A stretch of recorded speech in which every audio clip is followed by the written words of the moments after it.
Assalamualaikum warahmatullahi wabarakatuh. Perkenalkan, kami dari kelompok 2 yang beranggotakan saya sendiri, Roni Ahmad Saputra sebagai moderator, Dan saya Ahmad Arifin. Dan saya Muhammad Abdul Zikri. dan di sini kami akan membahas materi tentang kurs mata uang. Banyak masyarakat yang belum mengetahui tentang kurs mata uang. Ya, di sini kami akan menjelaskan materi tentang kurs mata uang agar kita semua paham dan masyarakat tidak salah kaprah lagi tentang kurs mata uang. Oke, kurs mata uang adalah suatu istilah yang cukup sering digunakan saat ada pertukaran uang asing dengan uang rupiah atau sebaliknya. Namun, pandangan kurs yang dipahami oleh kebanyakan masyarakat yaitu adalah $1 adalah Rp14.000. Untuk itu, mari kita simak penjelasan lebih rinci tentang kurs mata uang tersebut yang akan dibacakan oleh saudara Zikri. Dasarnya, kurs adalah harga suatu mata uang dari suatu negara terhadap mata uang yang berasal dari negara lainnya. Kurs bisa dinilai atau dinyatakan dengan mata uang dari negara lain. Kurs juga sering disebut dengan nilai tukar mata uang. Kurs memiliki peranan penting dalam hal transaksi, khususnya pada kegiatan ekspor dan impor. Oke, selanjutnya akan dibacakan oleh saudara Ripen. Saudara Ripen, kami persilakan. Kurs juga bisa mengalami dua macam perubahan di dalamnya, yakni apresiasi dan depresi. Arti apresiasi dalam hal ini adalah suatu peningkatan mata uang terhadap mata uang asing lainnya.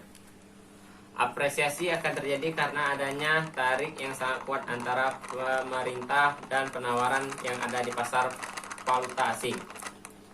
Sedangkan depresiasi adalah suatu penurunan pada nilai mata uang lokal terhadap mata uang dari negara lain. Apabila mata uang lokal mengalami depresi atas mata uang dari negara lain, maka akan menyebabkan kegiatan ekspor menjadi lebih murah dan kegiatan impor menjadi lebih mahal.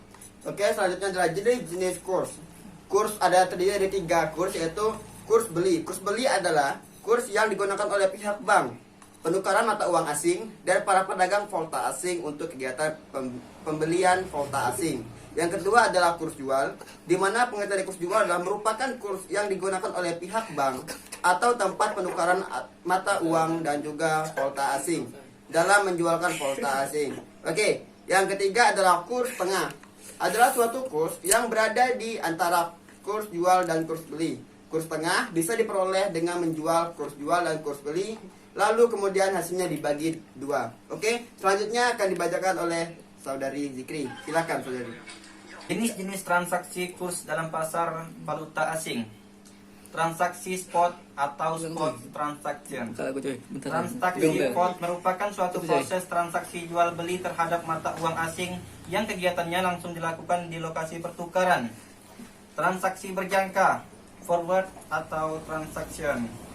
Transaksi berjangka adalah suatu transaksi dengan menggunakan sejumlah mata uang lain yang dilakukan pada waktu yang akan datang atau di lain hari. Transaksi swap atau swap transaction. Transaksi swap adalah suatu transaksi penjualan dan juga pembelian yang dilakukan secara bersamaan dengan jumlah tertentu dari mata uang dengan 2 tanggal penyerahan mata uang yang berbeda. Oke, selanjutnya akan dibacakan oleh saudari Ripen. Silakan. Faktor-faktor yang mempengaruhi kurs. 1. Inflasi. Lokal sederhananya, inflasi adalah suatu kenaikan harga pada barang atau jasa. Inflasi juga adalah penurunan nilai mata uang lokal. Seperti sudah kita ketahui, dasar utama yang terdapat di dalam pasar valuta asing adalah perdagangan internasional antara suatu barang lokal dengan harga mata uang asing. Kondisi ini mampu menyebabkan pergerakan pada kurs valuta asing. Berikutnya adalah kegiatan neraca pembayaran. Nilai tukar mata uang bisa dipengaruhi secara langsung oleh kegiatan neraca pembayaran. Neraca pembayaran yang aktif adalah peningkatan permintaan dari pihak distributor Asia, sehingga akan mampu meningkatkan nilai mata uang lokal.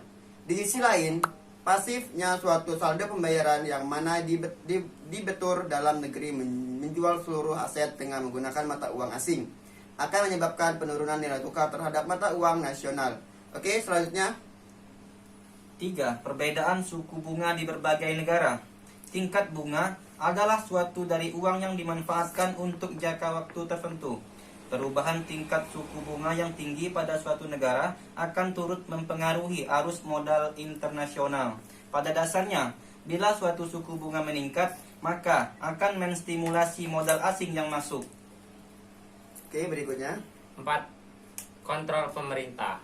Kebijakan yang ditempuh oleh pemerintah juga akan turut mempengaruhi keseimbangan nilai tukar mata uang. Berbagai contoh dari kebijakan tersebut adalah upaya pemerintah dalam menghindari masalah nilai tukar valuta asing dan juga perdagangan internasional. 5. Ekspektasi. Faktor lainnya yang turut mempengaruhi nilai tukar pada valuta asing adalah ekspektasi. Nilai yang tukar bisa terjadi di masa depan. Pasar valuta asing akan memberikan reaksi yang cukup agresif pada setiap berita ataupun isu yang bisa berefek di kemudian hari.